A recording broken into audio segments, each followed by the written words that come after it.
So did you spend any of the money that you like stole from me on him? I did not. I understand everything that I did with the guys was disrespectful, but I only did what I did because I was lonely. What's up, YouTube? Poor Man Podcast back with another video. Give me the HBO special. That's the Help a Brother Out special. Hit the like and subscribe button for more content. Let's get right into the video. Did you spend any of the money that you stole from me on him? I only did what I did because I was lonely. Uh-oh. Jeremy and I met at my family's church. I honestly thought it was love at first sight. Family's I wanted church. him to be my husband. But all of a sudden, things changed. Random guys started hitting up her phone, and then I found out that she stole $8,000 from me. I messed up everything. Now I just want the love of my life back. That's so much money. There's no way. You did a lot of shady things to me when we were in a relationship. You stole money from me, and I still don't know. Did you cheat on me with any of those guys that you were talking to before we broke up? No. Well, one of the guys did text you and said when you're gonna get a hotel room. We was just friends. Do you think that he wanted to be your friend or more? Like He may have thought it was going to be more, but Yeah, they were just gonna meet in the room to play checkers. That's what they were gonna. They were gonna play checkers and bake cookies and play patty cake. And here, that's one of the reasons why I have my restraints against like the church, because you get this situation where you got broken women. Mostly, I'm not gonna say mostly, but a lot of single mothers, a lot of obesity, and you throw in guys that are also trying to be better people in that scenario. Either ex-players or dudes that are new to the game, dudes that are right on the line of kind of simpage, right? Like they're right on the line of being pretty feminine, right? Maybe they were raised by single mothers. I don't know, but they're on that line. The players is having sex with the women that are broken, and the simps are there to bandage everything up. These guys are being told that the best thing that they could ever do for themselves is take on the responsibility of a woman with baggage, maybe even children. And that's the solution to some of these problems. And they pander to the women, and it's just a huge mess. It used to have so much importance in the black community, and that's why it's kind of disappointing to see it take that turn. I think it took that turn because a lot of pastors sold out for money. Women consume. Women spend their money on things, especially things they believe in. And women are the majority of churchgoers nowadays. So to keep your audience and to keep that money coming in, you kind of have to keep women in the church. And women don't like to hear things that they don't like to hear. They don't like to be held accountable. If we're just completely honest, women just, generally speaking, don't like to be held accountable. So if your pastor holds you accountable, you just won't go to that church anymore. Therefore, they lose out on tithes and offering, and they don't make as much. Of that bottom line ain't as nice as it was before. And I guess that's just something that a lot of churches just said, hey, we need that money. So they started pandering instead of holding people accountable. But, you know, that is what it is. But that's just kind of why I am like, for guys going into the church, you got ex-players that steal players, that's messing with the women that are broken, women with children possibly, but there's a lot of obesity in there. The body is the temple, but ain't nobody paying attention to the obesity rate in these churches. And then you got guys that may not be the most masculine men, there to help all the women that are damaged. There to save them. There to take care of their children. It's a lot of craziness going on over there. But let's go ahead and get back to it. I wasn't planning to do anything. I'm not even that type anyway to just go have sex with anybody that I just meet. But you're the type to just meet somebody when you have somebody. It was nothing more than just going to the movies and out to eat with other friends there. I can just honestly tell you that it was nothing more. So did you spend any of the money that you like stole from me on him? I did not. So what did you spend the money on? I did treat me and Lucianne to some things. Oh, okay. So you showed her a good time with my money that I worked hard for. I know. I shouldn't have did that. Your friend is a bad example for you. What don't you like about Lucianne? She's a thought. Oh, my God. How is she not a thought? She talked to other guys, too. So I guarantee you, I don't know everything, and we're going to get back to it, my bad. I guarantee you she spent that money on that man. And that's what's so ultimately different about men cheating and women. A man will cheat on a woman he will still die for. I could leave today and cheat on my wife. I wouldn't do that, of course. She right over there. I could go and cheat on my wife and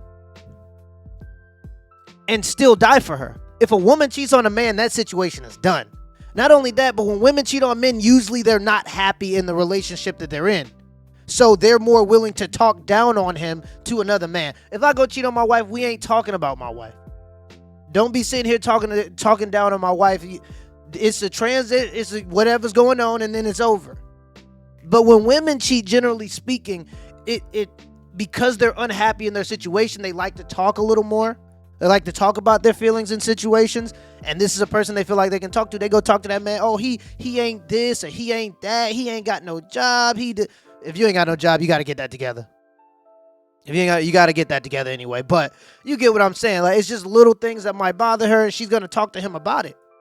So if he's a simp or he's weak or he doesn't seem masculine enough to her, she's gonna talk down on him to another dude, and he gonna be all in her ear. Oh, you could just do this, just go get the money, and we could do this. Like, a man put a whole castle at risk when a woman goes out and starts cheating, because it's just, generally speaking, more going on.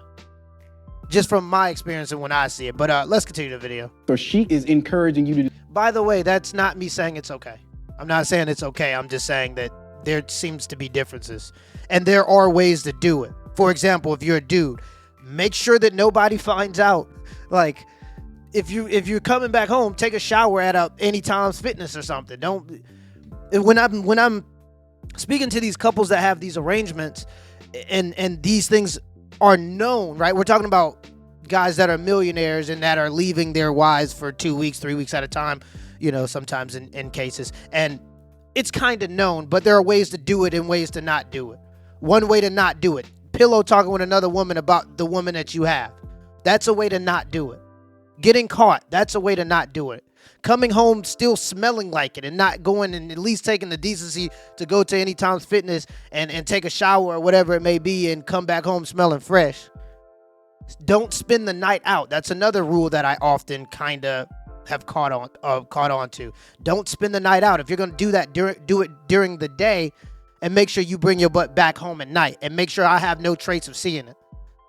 Like, there are certain things that when I see these situations in real life, it seems to be certain rules to it. But let's continue the video. My bad, y'all. You do the same thing that she didn't encourage me. You never went to a club since I've known you until loose ends start coming around. You don't go out. You don't drink.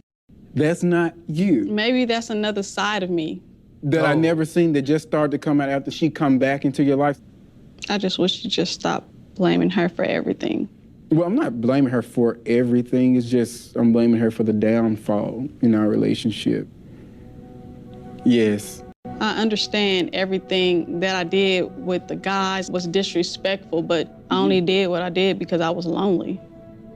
You just wasn't there. I understand you right there because I do work 3 jobs. Oh my goodness. But even when you come home from work, you didn't show me love. You stopped showing attention. Leave. Absolute bullshit. I cannot stand that excuse there. A man going out working 3 jobs, saving his money for the future. He has $8,000 in his savings that he could put towards something in his future. You stole his money, probably cheated on him. I'm assuming you didn't go to that hotel room to play checkers. I'm just assuming that. I don't know. You stole his money and then you blame him. And he got the nerve to kind of, they would have had to put, man, that's messed up, bro. It shows that she's not willing to take accountability, and this is one of the things that I've also criticized the church for. It doesn't really teach accountability anymore because it just panders. It teaches you can just pray your problems away. When you think that you can just pray your problems away, you never really work on yourself. You never really realize, hey, I made a mistake here. I should treat people better. You just think that God has forgiven you, so you're good to go. And she's never dealt with that accountability. She never has, and she probably won't for a while. So if I was him, out of this situation. But of course, some dudes just don't see it that way. We'll see what happens. Let's keep going, though. Everything just went down the drain. Our sex life even just slowed down. You even stopped sleeping in the bed with me.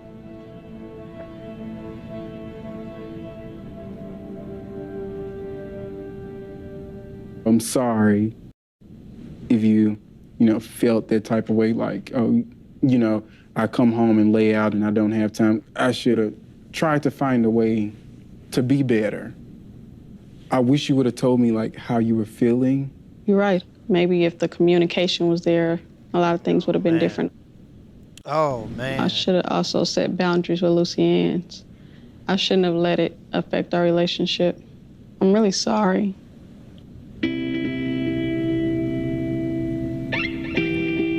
When we first got together, our relationship was amazing. I never got along with anyone the way I got along with you. Guess I'm special. No.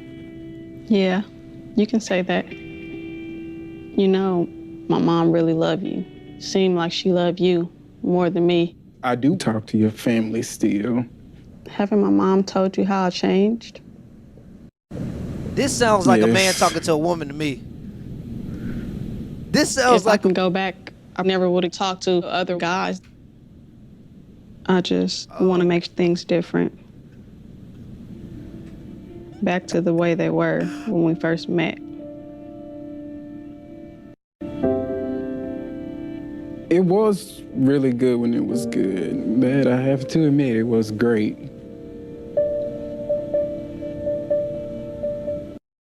Is he serious? We were in a relationship for 5 years. I just really don't want to throw it out the window. Will you give me a second chance?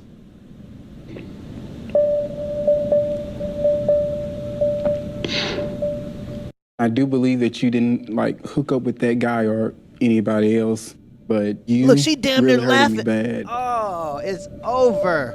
I really did love you and see an amazing future with you. This is... I'm gonna have to say yes. Really? Yes. You'll give me a second chance? Can I have a hug? Moving too fast. Okay. Oh my God, this man... Give me a hug. Okay. Oh no. Let me smell. Oh, simping ain't easy. Beta. I don't even in all honesty, y'all, I'll use the alpha male, whatever, in the titles because of the algorithm. I really don't even like using those terms. Simping is real though. That's a real thing, and I do use that term. That's a real thing. Alpha and beta, I mean, whatever. I'm sure everybody has their thing, and I'm sure you guys have a reason for believing those concepts. But me personally, whatever. I just believe dudes should just see certain patterns and behavior so that they can avoid certain situations, and whatever. But he's done. It's nothing. This was a woman talking to him. You moving too fast. I think we moving too fast. I still talk to your parents still. This is a man talking to a woman, but it's over. The situation is done. She doesn't respect the man. They had a relationship for 5 years. By the way, I think that if you are in a relationship with a woman for that long and you're old enough, you're at the age where you 25, 26, 27, stop bullshitting. Get married if you actually like that person and you think that is what it is. In this situation, though, specifically, and this is why a lot of dudes are reluctant to do it nowadays, and I get that, by the way. I understand that. If you do feel like you have a good person genuinely and you want to actively work on making that work and you want to do that, do it. But in this situation, I'm happy he avoided it. I'm happy he never, ever even thought about marriage with this woman, because even for that, it's done. It's over. She's going to continue to mess with the dude. She's going to continue to hang out with Lucianne. And by the way, that's one of the reasons why you have to monitor who you hang around, guys and girls, because friends will destroy your life on accident. Maybe they have your best interest in mind, but they can destroy your life on accident, truly. You see Megan Thee Stallion or Sierra, a married woman, she married to Russell Wilson, hanging out with Megan Thee Stallion all the time. And usually they're doing some questionable things on social media, dancing while also looking back at a camera while I know there's a guy holding the camera, potentially a girl, but you looking back at it, you married. But, that's neither here nor there. Everybody got different rules or whatever in their relationship. But this situation is done. It's over. Till next time.